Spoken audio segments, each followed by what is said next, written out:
Bonjour à toutes et à tous et bienvenue sur CKTV et dans le journal de l'économie.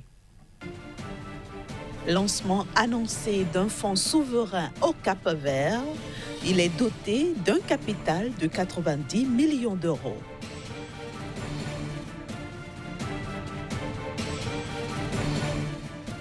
Hausse accélérée de la dette publique du Cameroun à fin 2019, elle a atteint 8 384 milliards de francs CFA.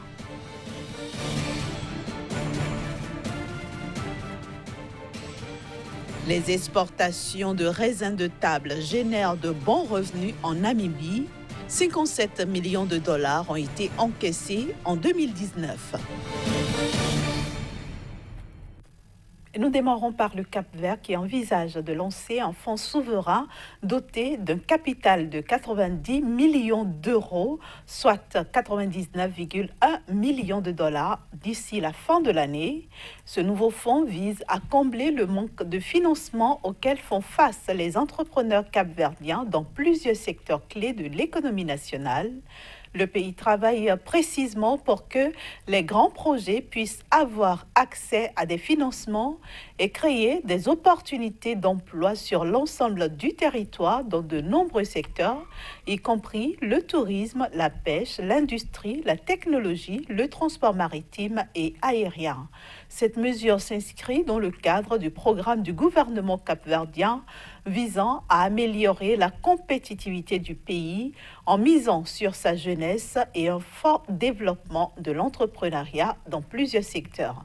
Cela devrait permettre d'atteindre une croissance de 7% d'ici 2021 et une réduction du taux de chômage de 15% à 9%, comme prévu dans le plan stratégique pour le développement durable 2017-2021.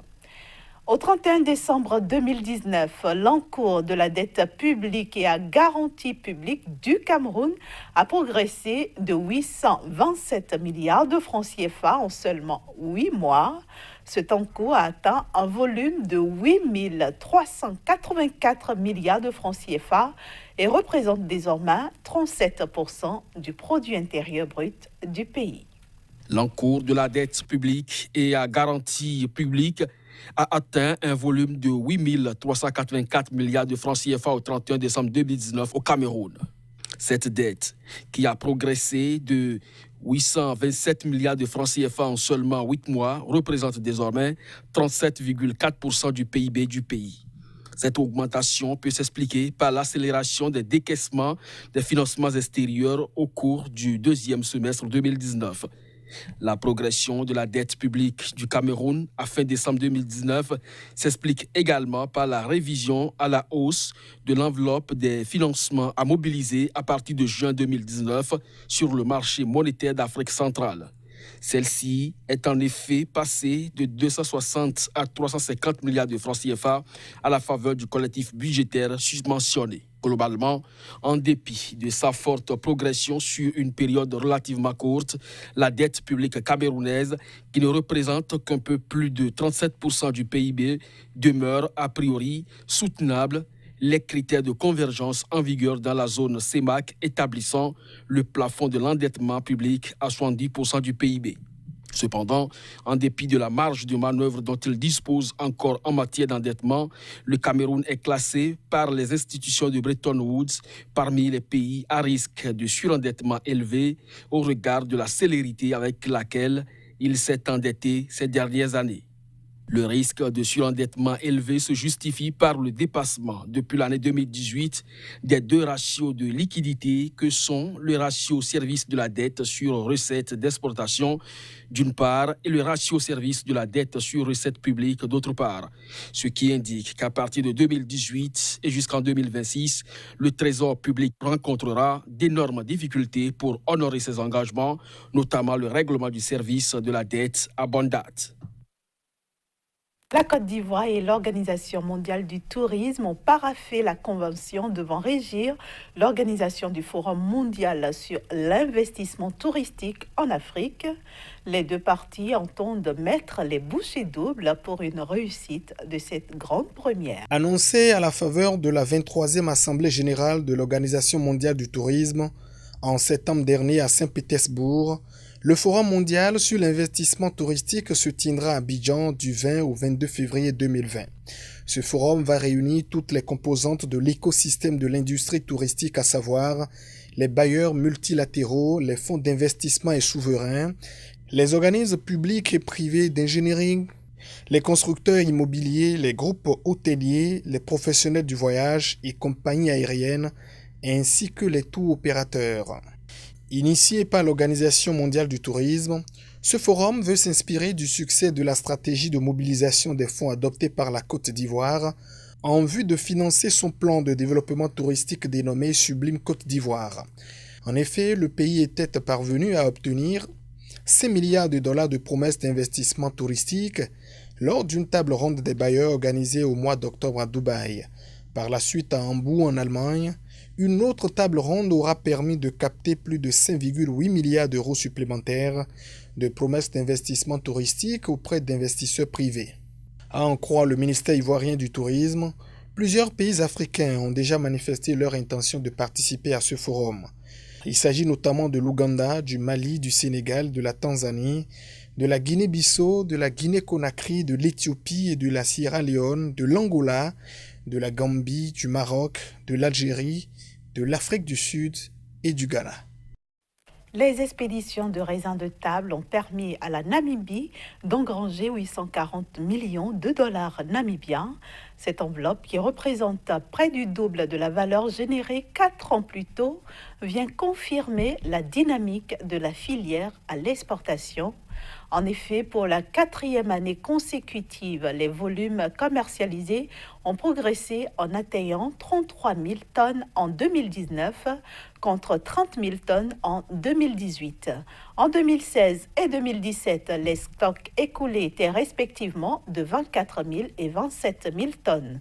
S'agissant des principales destinations d'exportation, les Pays-Bas ont absorbé 10 000 tonnes, viennent ensuite le Royaume-Uni, 8 000 tonnes, l'Allemagne, 4 000 tonnes, l'Afrique du Sud, 2 000 tonnes et la Belgique, 2 000 tonnes. Il faut noter que la Namibie est le seul pays d'Afrique, Caraïbes et du Pacifique qui produit des raisins sans pépins. L'industrie emploie près de 9 000 travailleurs permanents et saisonniers. Marquons maintenant une petite pause, le temps d'installer Casimir Pédior qui va nous emmener aujourd'hui au Togo.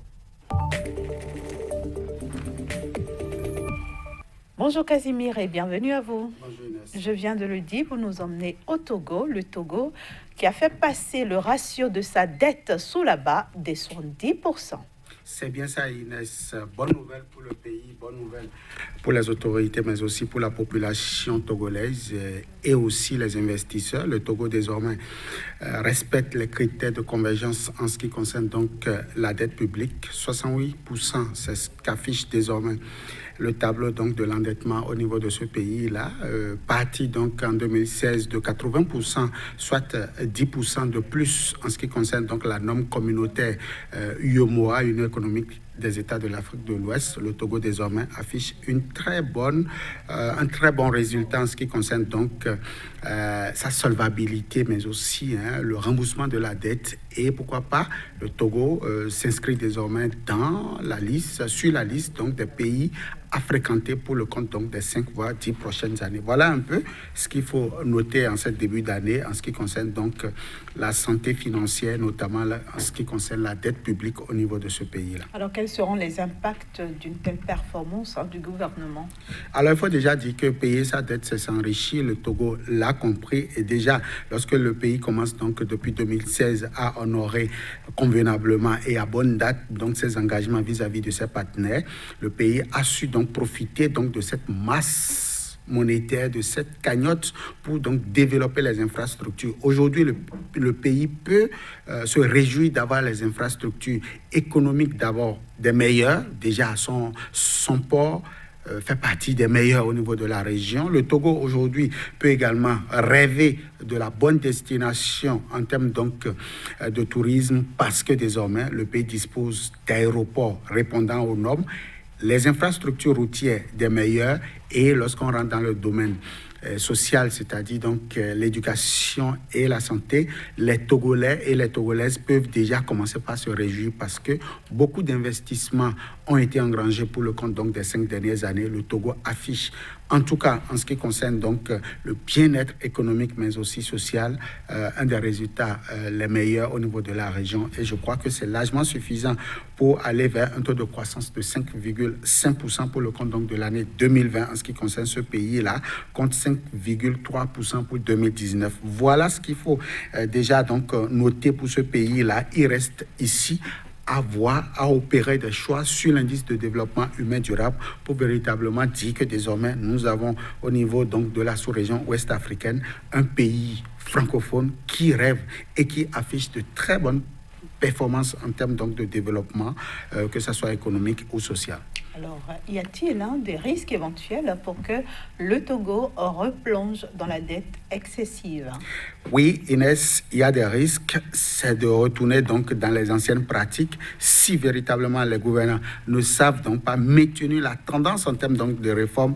Le Togo risque encore de retomber donc au travers donc de la dette excessive, aller au-delà donc des 70%. Au-delà de ça, le Togo pourra donc tomber au travers donc de la dette excessive s'il n'honore pas son rendez-vous en ce qui concerne donc l'ardoise qui reste à éponger pour véritablement afficher. Et ici, il va falloir aussi entretenir ces infrastructures. C'est beaucoup d'investissements pour entretenir donc ces infrastructures. Le Togo devra aussi miser beaucoup plus. Donc la bonne gouvernance doit forcément être la chose la mieux partagée désormais au niveau de ce pays-là. Et à tout ceci, le Togo devra donc assumer l'alternance politique des meilleurs pour le compte donc de cette année. En effet, en février prochain, le Togo devra donc passer aux élections présidentielles et nous souhaitons tout le bien du monde à ce pays pour que ça ne puisse pas basculer parce que si ça bascule au niveau de la politique, je crois que les données macroéconomiques prendront un coup et ce n'est pas bien pour le pays. Merci. Merci à vous, Kazmi Pédia, pour toutes ces explications. On va se donner un rendez-vous lundi pour une autre édition du Journal de l'économie. Toujours avec le même plaisir. Voilà, chers amis téléspectateurs, ce sera tout pour ce vendredi. Merci à vous de nous avoir suivis. Merci aussi de suivre le reste des programmes de Sika et passer un excellent week-end. À lundi.